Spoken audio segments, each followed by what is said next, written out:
ನಮಸ್ಕಾರ ವೀಕ್ಷಕರೇ, ನಾನು ನಿಮ್ಮ ಗಿರಿಧರ್ ಭಟ್. ನೋಡಿ, ವ್ಯಾಜ್ಯಗಳು ಈ ಜಮೀನಿಗೆ ಸಂಬಂಧಪಟ್ಟ ಹಾಗೆ ಯಾವಾಗಾದರೂ ಸೃಷ್ಟಿ ಆಗ್ಬೋದು.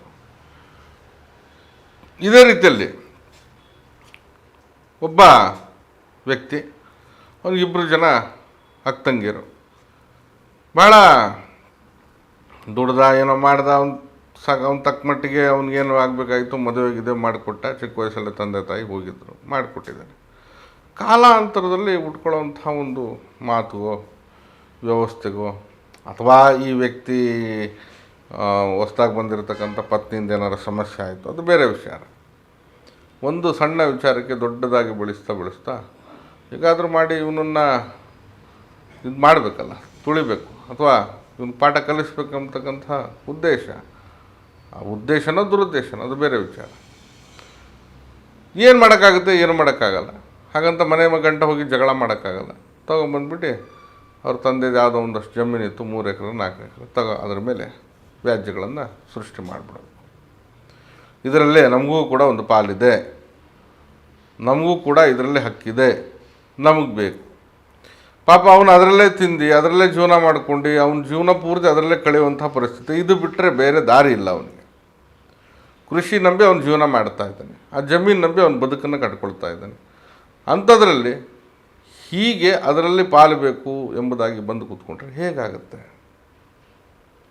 ಸರಿ, ಇದಕ್ಕೊಂದು ರಾಜಿ ಸಂಧಾನ ಏನೋ ಒಂದಷ್ಟು ಕೊಟ್ಟು ಸರಿ ಮಾಡ್ಕೊಳ್ಳೋ ಎಂಬತಕ್ಕಂಥ ಒಂದು ವ್ಯವಸ್ಥೆಗೆ ಹೋದರೂ ಕೂಡ ಅದು ಡಿಮ್ಯಾಂಡ್ ಮೇಲೆ ಡಿಮ್ಯಾಂಡ್ ಆಗೋದು, ಬೇರೆ ಬೇರೆ ರೀತಿಯಲ್ಲಿ ಮಾತುಗಳು ಹೋಗೋದು.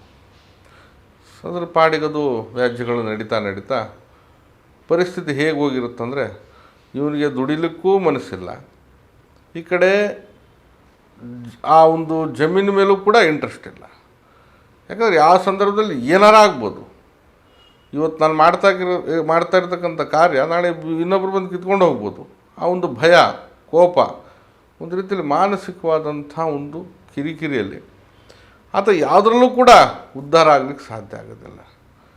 ಪ್ರತಿನಿತ್ಯ ಬೆಳಗ್ಗೆಯಿಂದ ಸಂಜೆ ಅವ್ನು ನಿದ್ದೆ ಬರೋ ತನಕನೂ ಅವ್ನ ಯೋಚನೆ ಇರೋದು ಆ ಜಮೀನು ಮೇಲೆ, ಈಗಾಯ್ತಲ್ಲ, ಈಗ ಮಾಡಿದ್ರಲ್ಲ, ಅಥವಾ ಈ ರೀತಿಯಾದಂಥ ಒಂದು ಪರಿಸ್ಥಿತಿಗೆ ನೂಕುಬಿಟ್ರಲ್ಲ ಎಂಬುದಂಥ ಒಂದು ಮನಸ್ಥಿತಿ ಅವರಲ್ಲಿ ಕಾಣುವಂಥದ್ದು ಹೆಚ್ಚಾಗಿ ನೋಡ್ಬೋದಾಗಿದೆ.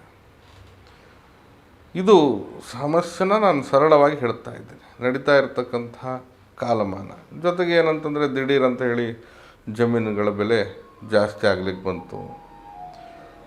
ಜಮೀನಲ್ಲಿ ಏನೋ ಒಂದು ರೀತಿಯಲ್ಲಿ ಯಾರೋ ಮಾತು ಕೇಳಿಬಿಟ್ಟು ಅದ್ರ ಮೇಲೆ ಕಿತ್ಕೊಳ್ಬೇಕೆಂಬತಕ್ಕಂಥ ಒಂದು ದುರಾಸೆ, ಅಥವಾ ಮೋಸದಿಂದ ಇವರೇ ಏನಾರೋ ಒಂದು ಮಾಡಿರ್ತಾರೆ ಅದನ್ನು ಪಡಿಬೇಕೆಂಬತಕ್ಕಂಥ ಒಂದು ಭಾವನೆ. ಸಹಜವಾಗಿ ನೋಡಿ, ನ್ಯಾಯವನ್ನು ನಿರ್ಣಯ ಮಾಡಬೇಕಂತಂದರೆ ಇವನು ಮೋಸ ಮಾಡಿದರೆ ಅಥವಾ ಇವನಿಂದ ಸಮಸ್ಯೆ ಆಗಿದ್ದರೆ ಆ ಜಮೀನಿಗೆ ಅಥವಾ ಆ ಜಮೀನಿನ ಭಾಗ ಬೇಕಾಗಿದ್ದರೆ ಅದು ಕೊಡಲೇಬೇಕಾಗಿರುತ್ತೆ. ಕಾರಣ ಇಲ್ಲದೆ ಅದನ್ನು ಪೂರ್ಣವಾಗಿ ಅವನು ಮುಳುಗಿಸ್ಲಿಕ್ಕೆ ಅಥವಾ ಇವ್ರಿಗೆಲ್ಲ ಇದ್ದರೂ ಕೂಡ ಇದನ್ನು ಕಿತ್ಕೊಂಡೆ ಅವನಿಗೆ ಬರ್ಬಾದ್ ಮಾಡಬೇಕೆಂಬತಕ್ಕಂಥ ದುರುದ್ದೇಶದಿಂದನೂ ಕೂಡ ಅವ್ರ ಮೇಲೆ ಪ್ರಹಾರ ಮಾಡ್ತಕ್ಕಂಥ ಒಂದು ವ್ಯವಸ್ಥೆನೂ ಕೂಡ ಕಾಣಬಹುದಾಗಿದೆ. ಹೀಗೆ ಜಮೀನು ವ್ಯಾಜ್ಯಗಳಿಂದ, ಜಾಗ ಜಮೀನಲ್ಲಿ ತಕರಾರುಗಳು, ಇವೆಲ್ಲ ನಡೀತಾ ಆ ಮನೆಯಲ್ಲಿ ಒಂದು ರೀತಿಯಲ್ಲಿ ಪರಿಸ್ಥಿತಿ ವಿಕೋಪಕ್ಕೆ ಹೋಗಿ ಹಂತವಾಗಿ ಮನೋವ್ಯಾಧಿಯಿಂದ ನರಳಾಟ ಮಾಡ್ತಕ್ಕಂಥ ಒಂದು ವ್ಯವಸ್ಥೆಗಳು ಇರ್ತವೆ. ಈ ಪ್ರಮಾಣದಲ್ಲಿ ಜೀವನ ಅನ್ನೋದು ಬಹಳಷ್ಟು ಕಷ್ಟ ಆಗ್ತಾ ಹೋಗುತ್ತೆ. ಬದುಕು ಅನ್ನೋದು ಅಯೋಮಯ ಆಗುತ್ತೆ. ಈ ವ್ಯಾಜ್ಯಗಳಿಂದ ತಲೆನೋವು, ಬರೀ ಕಿರಿಕಿರಿ, ರಾಜಿ ಸಂಧಾನ, ಪಂಚಾಯತ್ ಏನೇ ಮಾಡಿದ್ರೂ ಕೂಡ ಈ ಕಡೆ ಜಗ್ಗಲ್ಲ, ಈ ಕಡೆ ಬಗ್ಗಲ್ಲ.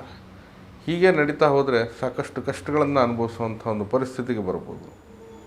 ಇಂತಹ ಒಂದು ನಿಟ್ಟಿನಲ್ಲಿ ಇವೆಲ್ಲ ಒಂದು ಕಾರಣಗಳಿಂದ ಹೊರಗಡೆ ಬಂದು ಜೀವನವನ್ನು ಸರಿ ಮಾಡಿಕೊಳ್ಬೇಕು, ವ್ಯಾಜ್ಯಗಳನ್ನು ಸರಿಪಡಿಸ್ಕೊಳ್ಬೇಕು.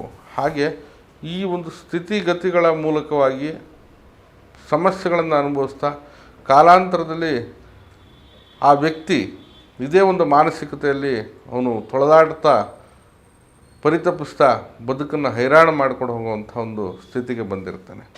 ಹಾಗಾಗಿ ಈ ಪರಿಹಾರ ನಿಮಗೆ ಜಮೀನು ವ್ಯಾಜ್ಯಗಳಿಗೆ ಸಂಬಂಧಪಟ್ಟ ಹಾಗೆ ಒಂದು ಒಳ್ಳೆಯ ರೀತಿಯಾದಂತಹ ದಾರಿದೀಪವಾಗಿ ಕಂಡುಬರುತ್ತೆ. ನೋಡಿ, ಪರಿಹಾರ ಏನು? ಅತ್ತಿ ಮರ ಭಾಳಷ್ಟು ದೈವ ವೃಕ್ಷ ಅಂತ ಹೇಳ್ತೀವಿ.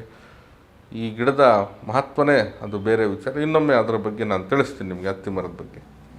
ಹತ್ತಿ ಮರದ ಬುಡದ ಬಳಿ, ಆ ಗಿಡ ಮರ ಇರ್ತದೆ, ಅದರ ಒಂದು ಬುಡದ ಬಳಿ ನಿಮ್ಮ ಒಂದು ಏನು ಮುಷ್ಟಿಯಷ್ಟು ಇರ್ತಕ್ಕಂಥ ಒಂದು ಕಲ್ಲನ್ನು ತೆಗೆದುಕೊಂಡು ತಾವು ಅದರ ಬುಡದ ಹತ್ರ ಇಟ್ಟು ಸಂಪೂರ್ಣ ಅರಿಶಿನ ಕುಂಕುಮವನ್ನು ಲೇಪಿಸಿ ವಿಧಿವತ್ತಾಗಿ ಧೂಪ ದೀಪ ನೈವೇದ್ಯಗಳಿಂದ ಶುಭ್ರವಾಗಿ ಪೂಜೆ ಮಾಡಿ, ತದನಂತರವಾಗಿ ಆ ಹತ್ತಿ ಮರದ ಎಲೆಗಳೊಂದಿಗೆ ಆ ಕಲ್ಲನ್ನು ಇಟ್ಕೊಂಡು ತಮ್ಮ ಜಮೀನಿನ, ಅಂದರೆ ಯಾವ ಜಾಗದಲ್ಲಿ ವ್ಯಾಜ್ಯ ಆಗಿದೆಯೋ ಆ ಜಾಗದ ನೈಋತ್ಯ ಮೂಲೆ ಅಥವಾ ಕುಬೇರ ಮೂಲೆಯಲ್ಲಿ ಅದನ್ನು ಪ್ರತಿಷ್ಠಾಪನೆ ಮಾಡಿ.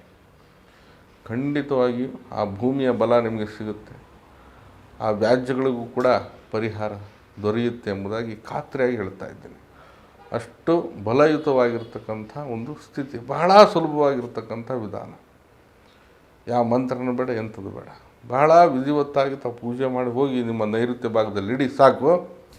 ಖಂಡಿತವಾಗಿ ನಿಮ್ಮ ಜಮೀನಿನ ವ್ಯಾಜ್ಯಗಳಿಗೆ ಸಂಬಂಧಪಟ್ಟ ಹಾಗೆ ತೊಂದರೆಗಳು ಕೂಡ ದೂರಾಗಿ ಒಂದು ರಾಜಿ ಸಂಧಾನನೋ ಮತ್ತೊಂದು ಯಾವುದಾದ್ರೂ ಒಂದು ಮುಖ್ಯವಾಗಿ ನಿಮ್ಮ ಜಮೀನು ನಿಮ್ಗೆ ಉಳಿಯುತ್ತೆ. ಈ ರೀತಿಯಾದಂತಹ ಪರಿಹಾರವನ್ನು ನಾನು ನಿಮ್ಗೆ ತಿಳಿಸ್ತಾ ಇದ್ದೀನಿ. ಖಂಡಿತ ಮಾಡಿ ವ್ಯಾಜ್ಯಗಳಿಂದ ಹೊರಗಡೆ ಬನ್ನಿ. ನಾನು ನಿಮ್ಮ ಗಿರಿಧರ್ ಭಟ್. ನಮ್ಮ ಕಚೇರಿ ಅಥವಾ ಮನೆ ಬಂದು ಜ್ಞಾನಭಾರತಿ ಯೂನಿವರ್ಸಿಟಿ ಕ್ವಾರ್ಟರ್ಸ್ ಸರ್ಕಲ್ ಬೆಂಗಳೂರಲ್ಲಿದೆ. ಬರೋರು ಮೊದಲೇ ಸಮಯವನ್ನು ನಿಗದಿಪಡಿಸ್ಕೊಂಡು ಬರ್ರಿ. ಬರಲಿಕ್ಕೆ ಸಾಧ್ಯ ಇಲ್ಲ ಅಂತಂದರೆ ಈ ಕೆಳಗಡೆ ಕಾಣ್ತಾ ಇರ್ತಕ್ಕಂಥ ನಂಬರ್ಗೆ ಕರೆ ಮಾಡಿ ಮುಕ್ತವಾಗಿ ಸಮಾಲೋಚನೆ ಕೂಡ ಮಾಡ್ಬೋದು. ಶುಭವಾಗಲಿ. ನಮಸ್ಕಾರ.